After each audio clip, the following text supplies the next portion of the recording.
Thank you all for joining us today. I'm Nisal Ariyaratne, a co-host of the Buddhist Embassy's Teaching Buddhism in the Language of the Modern World series. Our vision is bridging ancient wisdom with today's realities. In order to teach Buddhism in the language of the modern world, we envision a vibrant national platform that honors Buddhism's rich contributions to Canada while making its timeless teachings accessible and relevant to contemporary life.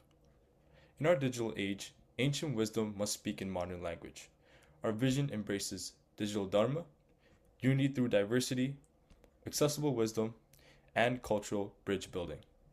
This is a living tradition where 2,500-year-old teachings meet neuroscience, meditation addresses mental health crises, and the Buddha's message of interdependence speaks to our interconnected digital age. Together, we're building a community where ancient wisdom and modern reality unite as one path toward collective awakening and compassionate action in the 21st century in Canada. Our mission is simple.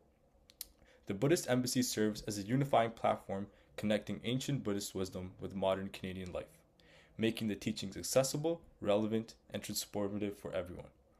We strive to establish national recognition of Buddhism's profound contributions to Canadian society by creating Buddhist Heritage Month, which celebrates the spiritual, cultural, and historical impact of Buddhist communities across Canada. I would like to introduce our guest speaker today, Bhante Pusselle Vineetha, who is a Buddhist monk, educator, and teacher that currently resides at the Buddhist Maha Vihara in Malaysia, where he serves the Sangha and shares the Dhamma with students and practitioners.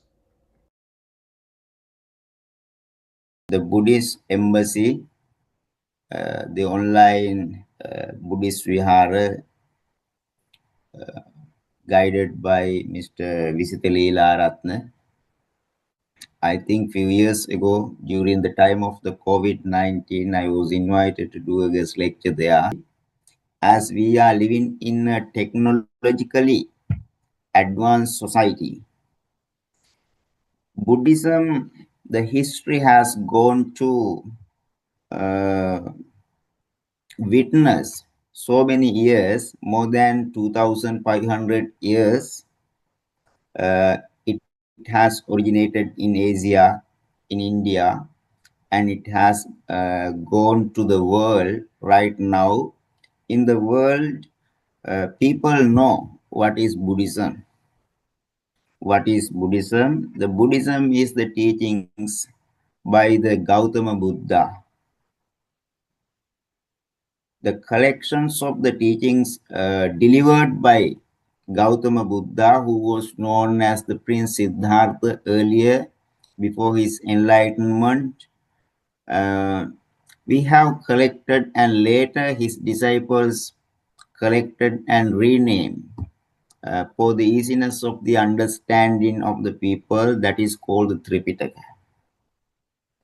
So as a religion people practice today Buddhism, and the followers are known as the Buddhists. Mainly Buddhism, people would like to interpret as a religion. And many people would like to put it in the category of religions. Indeed, Buddhism is not a religion. That is a way of practice. Simply, I'll explain. If you go to a doctor to get the consultants or the medications, doctor will examine you and observe you. The doctor will recommend or prescribe the medications for you according to your sickness. Mainly Buddha teaches how to clean the people. Sabba papassa karanam kusalassa upasampada sacitta pariyodapanam etam buddhana sasana. When we summarize all the teachings of the Buddha, this is the summary. To avoid all the evil practices, to enhance your spiritual or meritorious skills, and also to clean your mind. This is the instruction that we can get as the summary when we summarize all the teachings of the Buddha. All the Buddhas who were born to this world and also all the Buddhas who would be born to this world, beginning from the Maitreya Buddha, they all do the same teaching. That's why we say, Etam Buddhana Sasana. Not only the instructions of one single Buddha, that is not, they are the teachings of all the Buddhas in this world. When Buddhas deliver such teachings, they will have their own disciples to follow. Then they are called Buddhist. His teachings is called, their teachings are called Buddhism at present society to introduce these people and practitioners. Buddhism, the term we use Dhamma, to introduce the practitioners, creeds, and all the parties related to his teaching. As an umbrella term, we use the word Buddhism. That is, with the example, when we compare, just you want to get the medication from a doctor, you go to the doctor and see, and doctor will recommend or prescribe medication according to your sickness. All the beings in this world, they are corrupted mentally because of the defilements. They have that we call the mental sickness. We use the defilements. A simple term for the defilements, mental sickness, we raise anger, we raise jealousy, etc., something like that. So we how to reduce these things, how to withdraw our mind, and how we can become a person who has no such kind of evil thoughts or evil backgrounds. Then we have to follow the Buddha's teachings. The way you follow to recover from the sickness, we have to follow the Buddha's teaching to recover from the defilements and also recover from the mental sickness. That's why I would like to interpret Buddhism as a way of practice of the purity.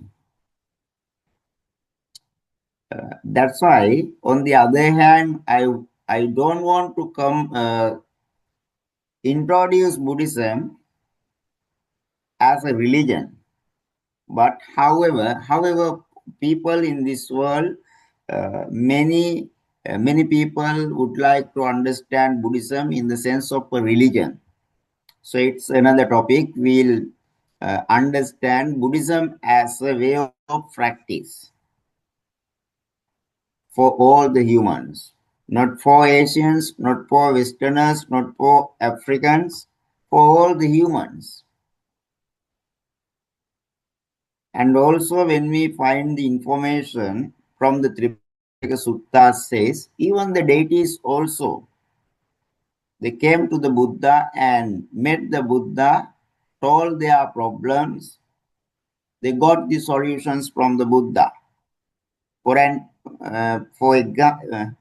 To illustrate this matter, we can cite the history of Mahamangala Sutta, the story of Mahamangala Sutta. A certain deity came to the Buddha and met him and told, please, Blessed One, we don't know what are the auspicious signs. There is a debate among the deities, among the humans, and the whole the universe has this problem. Please clarify this. On the request made by a certain deity, the Buddha preached the Mahamangala Sutta. Even deities also learned from the Buddha in order to solve their problems, to practice them in their daily lives. But we limit to the human world, as we are living in a human world, as we cannot get the experiences from the divine world, uh, because our basement is so poor to understand the backgrounds in the divine worlds, so we can learn from the Tripitaka only. When we come to the next word, technology, more than me, you understand the technology. How you can understand the technology? What is your definition? At once we'll think the technological advancements. What is technological advancement? We will show machines, factories, industries, mobile phones, different apps, digital platforms, and material success.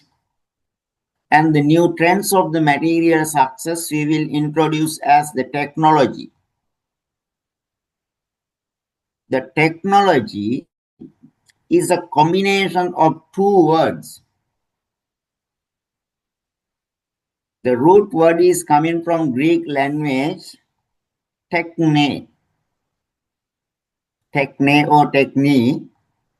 The word illustrates the meanings of the art, craft, skills, methods, practical knowledge.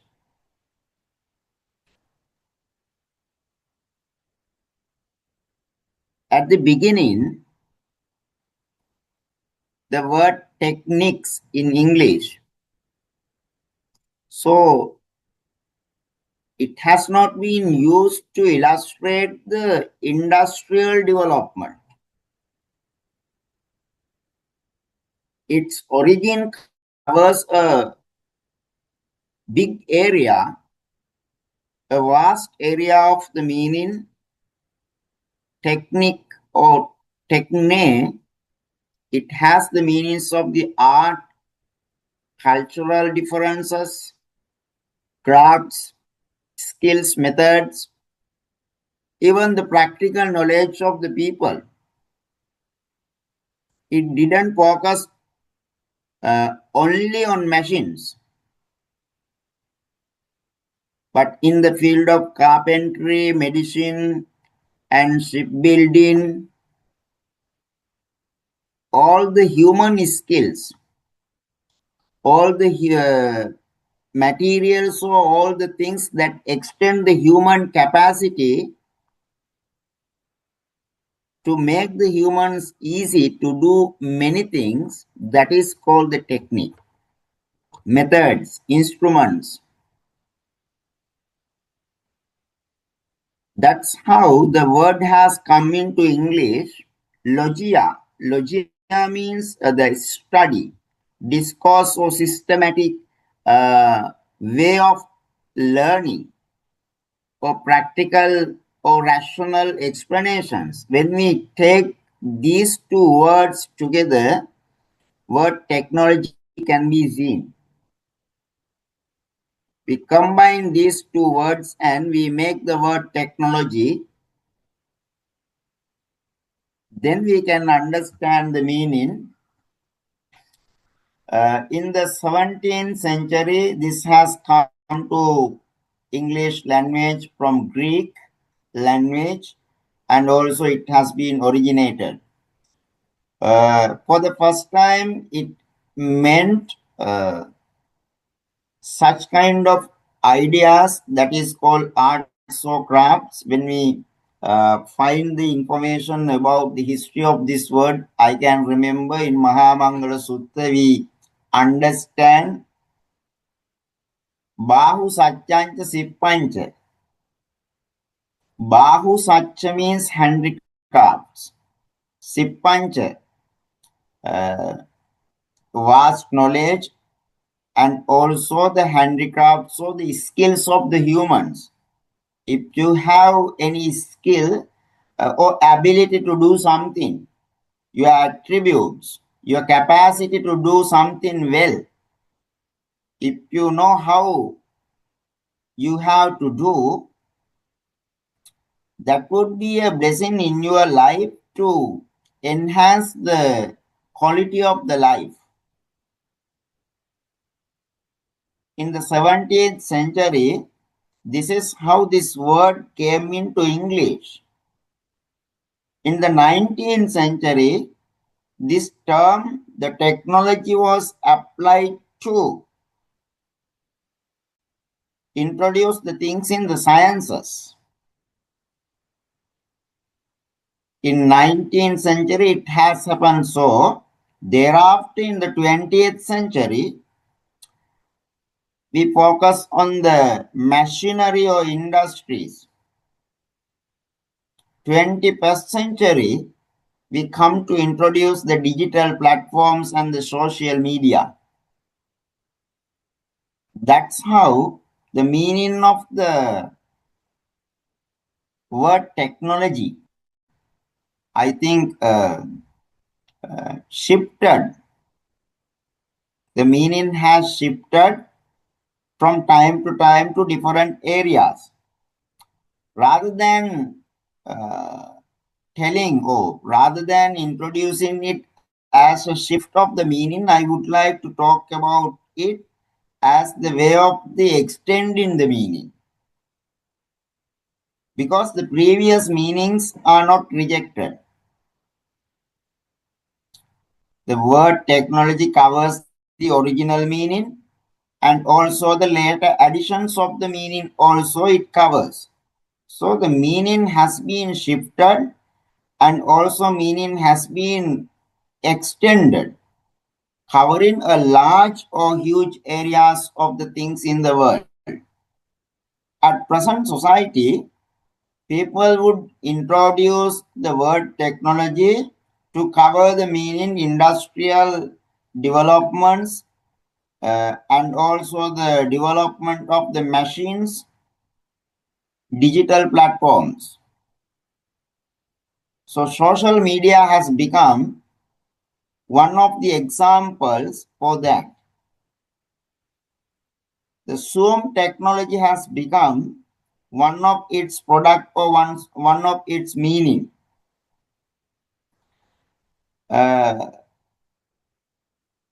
In Buddhism also, the technology has been used for many occasions in order to preach the Dhamma, in order to illustrate the doctrinal matters, for the easiness of the understanding of the humans.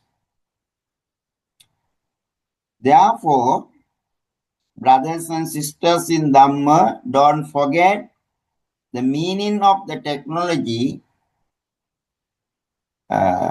rationally emphasizes the human skills or the human capacity to do something, human abilities. All those are to support humans to do their works or to complete their tasks easily and happily for their success in the life. Technology we can define in terms of the material technology, communicative technology, and also discipline or cognitive technology.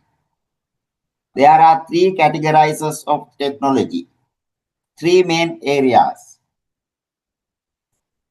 Under the material technology, we can understand about the physical tools at present society. You think I have a pen, this is a physical tool. For what? To write something, to note down.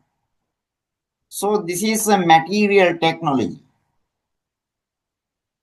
And also I have a mouse. This is also a physical technology, material technology.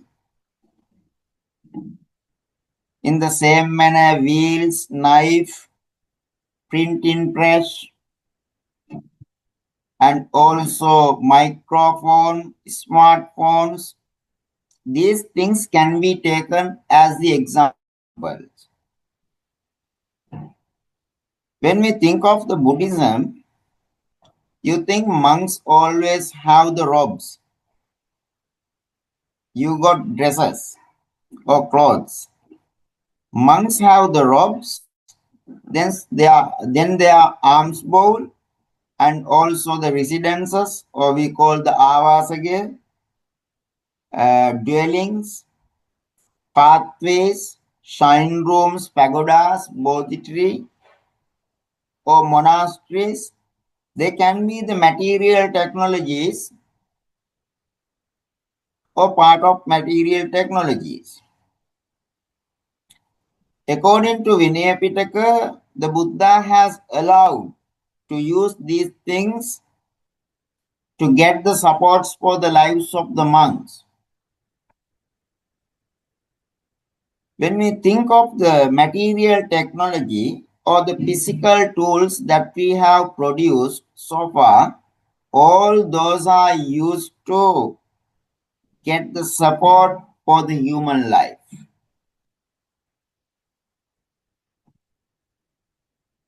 Get the support from the human life, but not to attach them.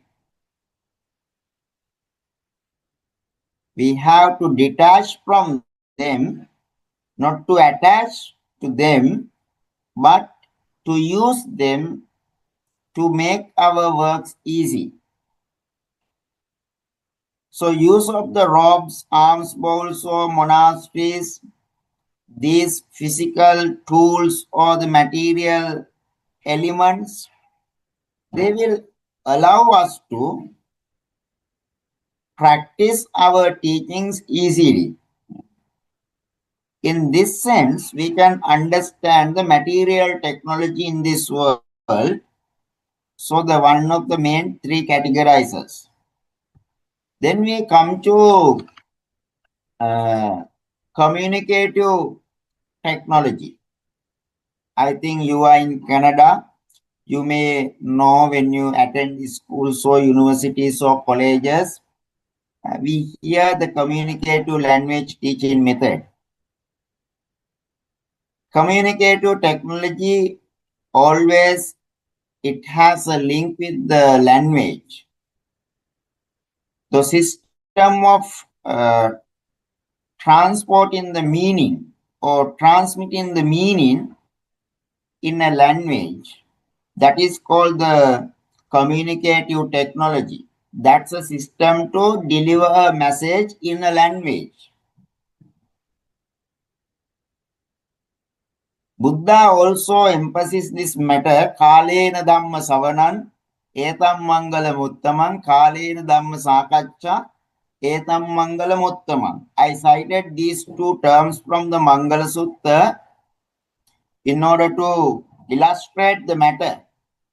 You think Kalena Dhamma Savanan, listening to the Dhamma at proper time. Forget the word proper time, but remember the meaning listening to the Dhamma, listening to you, listening to teacher, listening to the doctor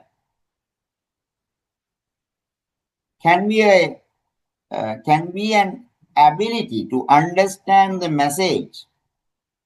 If you listen to someone, that's your ability to understand the message from the other party.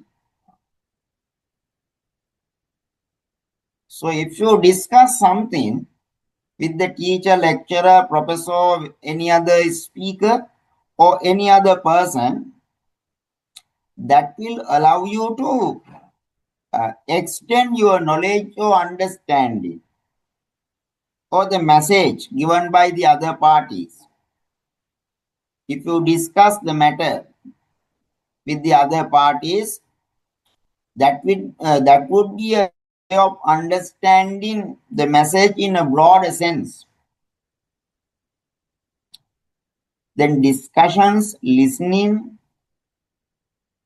I think you have gone to schools or universities, then you do listening practice, speaking practice. Meanwhile, you involve in discussions. These are the strategies that we use in language to understand a message. So those are called the communicative language. Sorry, communicative technology. Techniques, methods, ways to understand the message from someone. We use these strategies, so they are called the communicative technology.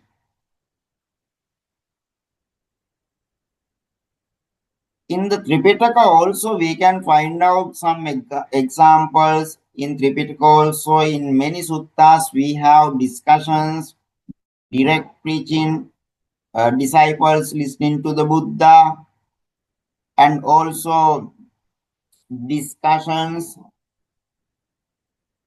Sometimes the Buddha and disciples recite the verses,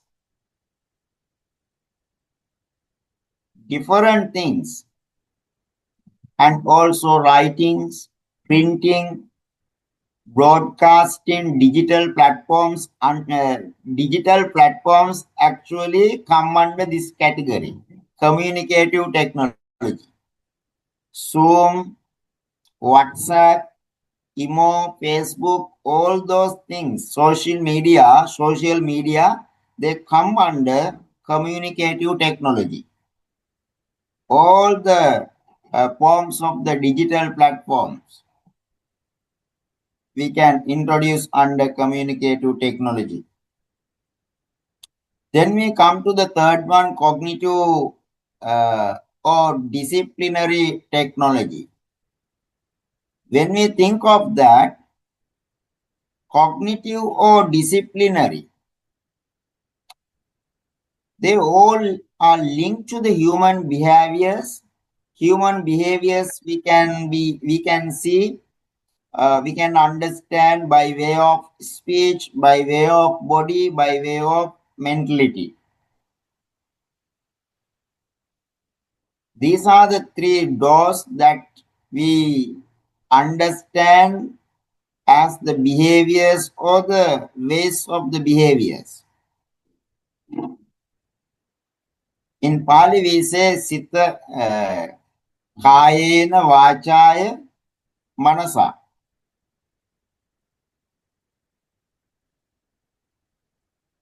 So disciplinary technology or cognitive technology, we use this, all the methods that we use to train the mind and our discipline. That is totally connected with the discipline of the people, which has a link with the mind. So when we come to Buddhism, we can understand the meditation system, memory techniques. If you have the exam, you just recite, read hard, and try to remind by heart. Then that is a technique of memorizing. And our ethical codes, we call the sila in Buddhism, 5 precepts or 8 precepts or 10 precepts or any precept above that. And also the rules of training, Sikkapada we call, our disciplines, strategies of the memory to memorize our history or whatever information that we have. Then the ways of the training mind. For example, we can take meditation. All these mental related practices are called the cognitive or disciplinary technology.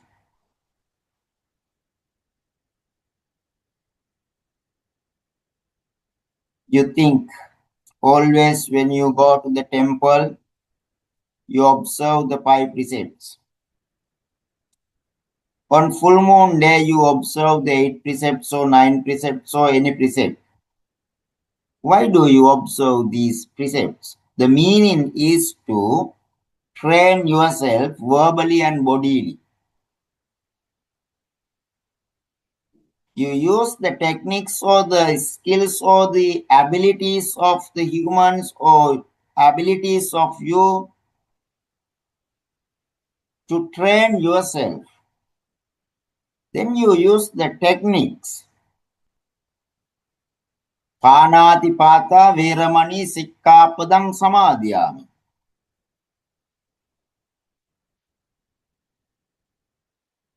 You verbally say, you mentally remind, I abstain from killing living beings and injuring living beings. So you observe this precept and remind always in the mind, and you try to behave in that way as a practice. This behavior will train you to be a good person, to train your mind not to harm any living being. So that is connected to your mentality, your discipline, ethical codes. You think in our Dhamma talks, in this Dhamma talks, we never discuss, but we will never discuss about the politics. We haven't come into a conclusion. In this session, we don't talk about the politics in Canada, in Sri Lanka, in everywhere in the world. You never spoke, I never spoke, and others also the same. But mentally we know, when we think of a Dhamma discussion or Dhamma talk, we shouldn't talk about politics. That is our mental training. That's our ethical code. Such kind of ethical codes any human can have, any society can have. That can be based on culture, religion, and also ethnic community or whatever reasons. They all are connected to mentality, that is ethical code, technique, and ability. If you think before leaving the home, I should respect my mother and father, I should recite Dasama Seurekatva, then Uddikaro Alingitva, that's the way of respecting to parents. If you think, if you do, but others cannot do, others may not perform that one, but you do, that's your ethical code, that's your technique, that's your skill that illustrate your discipline or your cognitive system. Those are called cognitive technology in Buddhism. Then material technology or physical technology, communicative technology, and cognitive technology. These are the three main categorizers of technology in the world. That means we don't focus on digital platforms as the completely technology. Digital platforms, social media, all those are a part of the technology. A part of the technology. That's why I always would like to introduce technology as a vehicle for message, as a vehicle for delivery of the message or receiving the service. Technology can be understood in the sense of the vehicle. Vehicle always tries to complete the transport facility. transport facility. In the same manner, in your life, in my life, in everyone's life,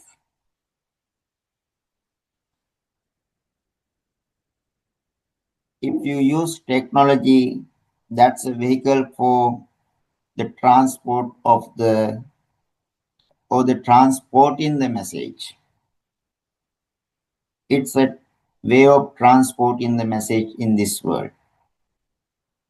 When we think of the Buddhism also, to understand his doctrine, his means the Buddha's doctrine, to understand the Buddha's doctrine, to practice Buddha's doctrine anywhere in the world, technology can be a vehicle for transport of the practice. That's a transport. Beyond that, there is nothing. I think for the introduction, this would be enough for you. Then, when we come to Buddhism, as we have seen, there is no single word in Buddhism in Pali to introduce technology. In Theravada Buddhist perspectives, technology refers to any tools then, any systematic method that support or modifies the human actions, communications, and mental training. Remember, human actions, that means the human behaviors, communicative systems, and mental training. Technology modifies that. Technology modifies the human actions, communicative system, and also mental training. It refers to any tool or systematic method in that regard. So its ethical value depends on entirely, remember, on your intention. On your intention. Intention is more important in this regard. And also your cognitive background and wisdom. Intention, cognitive background or mindfulness, and wisdom. We all use the smartphones at present day.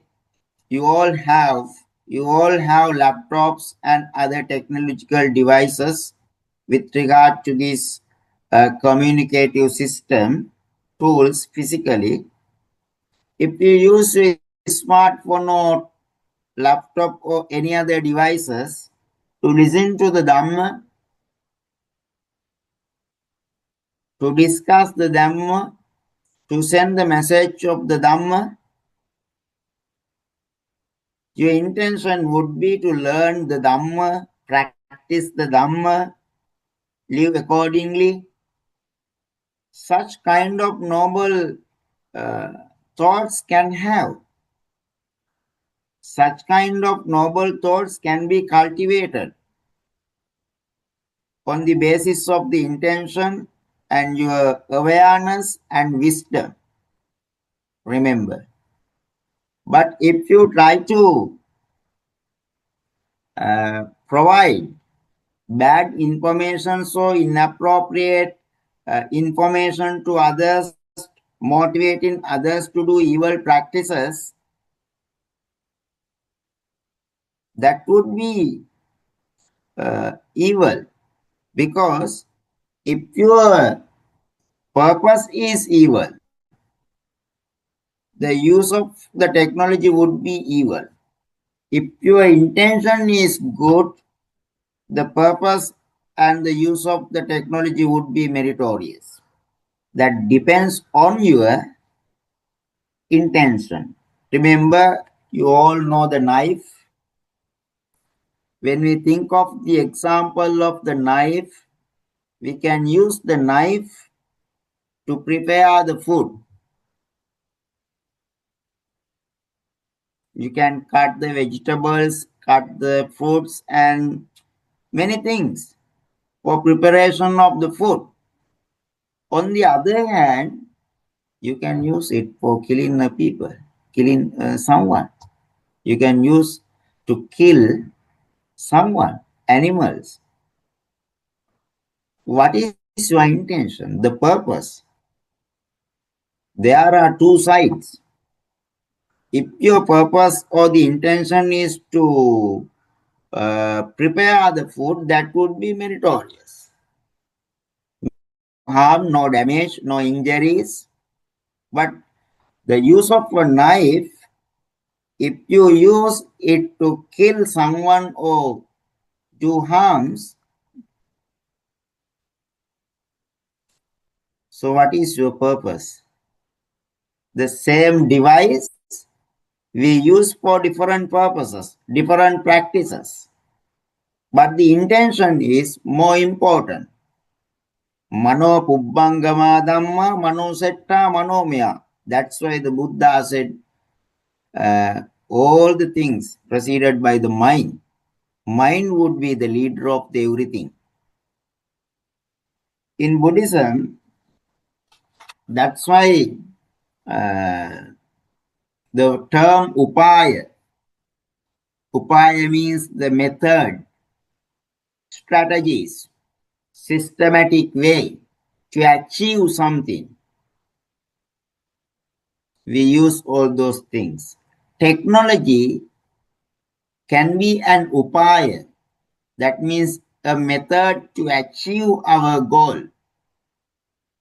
And technology can be a karana. Karana means instrument or tool.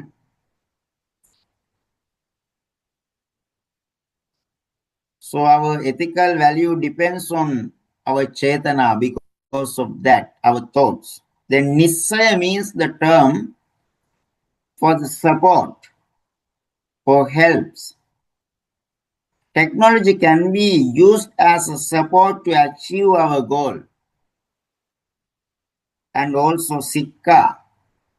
Technology can be a systematic training for us to do something.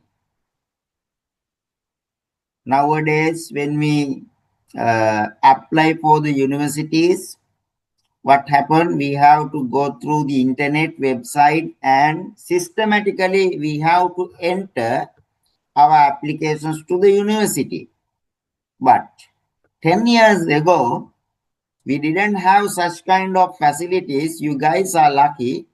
We have to get a physical form of the application, fill it, and we have to post it to the universities, and we have to wait for it for a long time to get the message. But this digital platform has created an easy background for us to do it within 5 minutes. So there is a systematic way also. In terms of Sila, Samadhi and Panya, we can understand the control way, systematic way of use of the technology. And also another term in Pali, we have Yutta and Ayutta. Yutta means the appropriate way. Ayutta means the inappropriate way, improper way. So we know what to do, what not to do, what is good, what is not good. We know that one. When we use the technology, we know how to use, what kind of purposes we have, whether it is used to do this one, whether it is not used to do those things. We know Yutta and Ayutta, appropriate things and inappropriate use. Appropriate use and inappropriate use, or proper use or improper use. If not, we can say evil use and meritorious use. That is two types. Yoniso manasikara and ayoniso manasikara. Yoniso manasikara means the wise use. Ayoniso manasikara means the unwise use.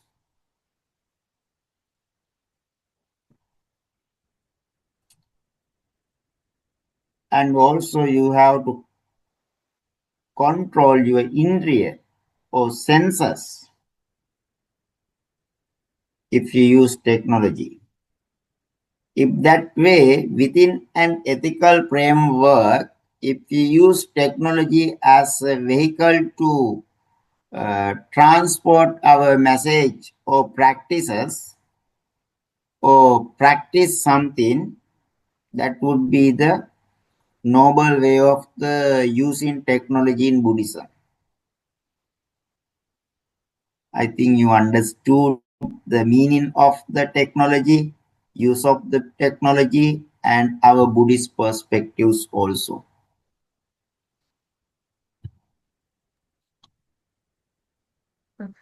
Thank you, Bhante Vineetha, for an enlightening discussion about all your ideas. So now I have some questions I would like to ask. The first question is, as human civilization has moved from the rural societies to the digital age, how has Buddhism evolved to remain relevant? And more specifically, so how have modern interpretations such as secular Buddhism changed the way we view traditional concepts like karma and rebirth? Thank you for your questions. You think our human society has a great history. And when we travel through the continents, we cannot say this is the history, this part we cannot limit. Our human civilization has been transformed from agrarian culture and rural societies to highly urbanized societies at present. So it is driven by technologically and digitally. So it connects all the cultures, all the religions, all the humans around the world at present. So uh, when we have such kind of background, uh, urbanizing background at present time, if you call that is a village, but all the villages got the urban features, urbanized materials. So, in such a society, when we think of the Buddhism, we have to understand how to adopt Buddhism in order to practice, how to remain a meaningful practice to the contemporary audiences, contemporary society. So, when we think of that, remember the Buddha's doctrine is akalika. Swakato Bhagavata Dhammo Sanditiko Akaliko. So, the doctrine has not a limited time. It is good for all the times. So, the core teachings of the Buddha, we call the Dhamma, remain unchanged always everywhere. You think from in terms of human civilization, today we are at this level, but when we go back to the human civilization 10 years ago, we think we don't have many facilities. 20 years ago, for an example, when I got ordained as a novice monk at the age of 12, mobile phones we didn't see. We didn't have the mobile phones, and also we had the system of telegram. So we go to the post office and send a message through telegrams to invite monks and ask them to come. But at present society, if we need to invite monks to come to our temple and attend the Dharana ceremony or whatever religious functions, we just text through the WhatsApp or we take a call. So we need to give the message through a practice which is not harm, but the message we need to ask them to come and join us. That is the message. The way we use, earlier we used the telegram system, but today we use mobile phones.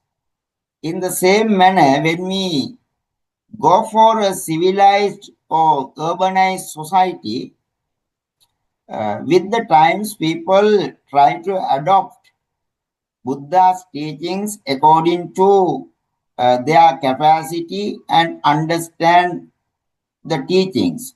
So remember, at all the time, Buddha's teachings remain unchanged.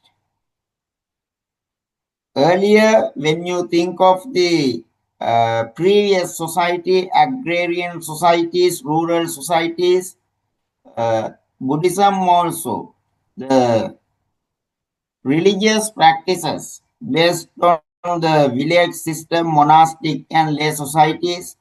So we have to obey to the people, powerful people in the village, and the village leader would be the chief reverend in Sri Lanka, in village monks. And you see how it has become so difficult. But today's society, individualistic and psychologically oriented society. So many modern practitioners began to seek many reinterpretations of the Buddhism to suit their views because of the rise of secular education, psychology, and everyday urban life. These are the moments that we need to seek a reform or reinterpretations of the Buddhism. But even though we materially develop the world, even though we live in a modern society, remember Buddha's teachings, core teachings are timeless, akalika, so it can be applied anywhere at any time at in their correct form. So think people have many things to understand. People think about the rebirth. People think about the karma.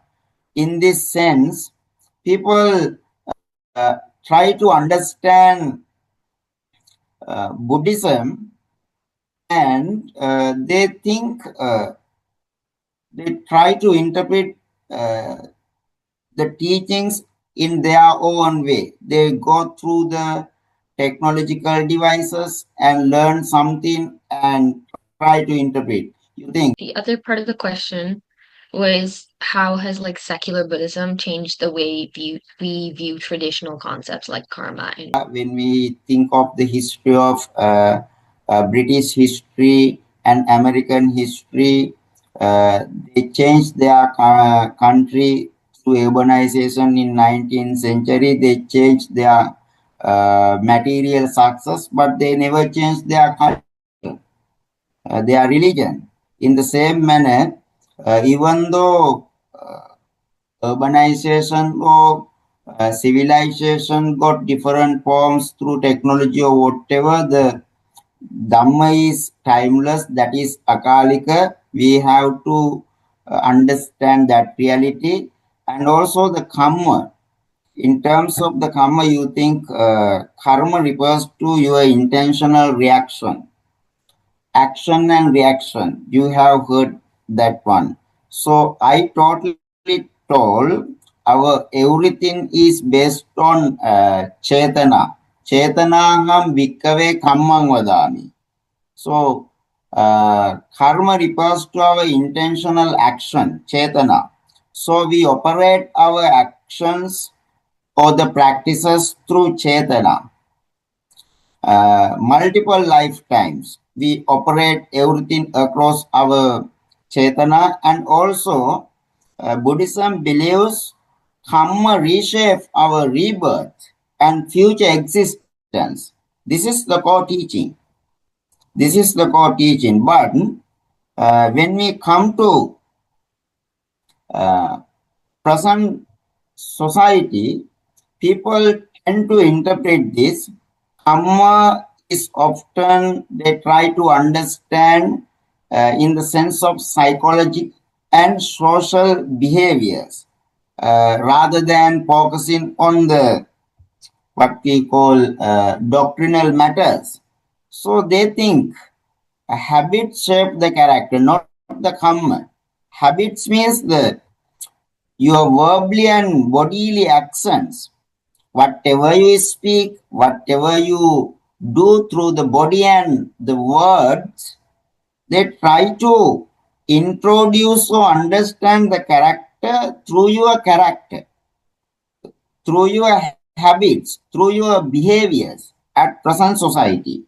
So they don't think karma refers to intentional actions. So they don't think the our everything is operated through karma or the intentional reaction or intentional action chetana, but they think at present society actions would condition our mental states. Action would condition our mental states, not the mental states condition our actions. And also they focus at present society, they think our mental present society, they don't think the karma refers to intentional actions, but they think in contrast, the actions condition the mental states or the chetana. In reverse system, they think, and also they always emphasize the ethical behaviors affect the present well-being. Actually, ethical behaviors can affect present well-being as well as the well-being of the next lives also. Therefore, people think cause and effect system, cause and effect system. In other words, if we say action and reactions operate within this life at present society rather than thinking about the rebirth. So that's how people try to think of the karma at present society. For that insightful discussion. Just to have a follow-up question to what Dharana asked today. My question is more focused on the youth, and it is about why do you think, especially in this age of digital Dharma, it is important to instill the values of Buddhism to youth, especially those that are currently students studying in high school and university? What's the importance of the Dharma and how can that impact their lives? So important questions. When we think of that, at present society, use of the modern digital platforms, you mean, to deliver the Dhamma. Many AI tools have been introduced to learn the Dhamma. Even if you can use the chat GPT, and there are some other AI tools. People think of the productivity of the Dhamma in using modern digital platforms because they think they cannot, they don't want to go to the places to learn, and they don't want to visit the libraries, they don't want to visit the monasteries easily. In their room, they can reach they can go to those references and learn the Dhamma. But remember, always we have to be careful, 100% not sure. 100% not sure because mental health would be in threats when we use, because we just try to depend on that what we call the modern ideas. What do you mean by modern ideas? Productivity and mental health, or self-care to make it more accessible. Yes, we can, but we have to be careful whether the information is correct. Whether the information is correct. I have the experiences. I have used some different technological devices, apps, AI tools to learn the Buddhism, but when I refer to the text says something else. The tools gives the something else. So even though we have ideas that is productive, we can save the time. No need to go to the temple or learn. No need to attend the classes. We can easily do, and we can easily access to those background. We can think time saving. There are advantages and disadvantages. So if we talk about modern ideas, productivity, mental health, and self-care, so we have to talk about the advantages and disadvantages separately. So that's a separate matter that we can discuss with reference to lots of examples. So 100% not sure. We can have the misinterpretations also. Misinterpretations also at present time. Remember, these explanations, even though you can have an easy accessible to all the AI tools, remember these things are powered by humans. Humans can have misinterpretation.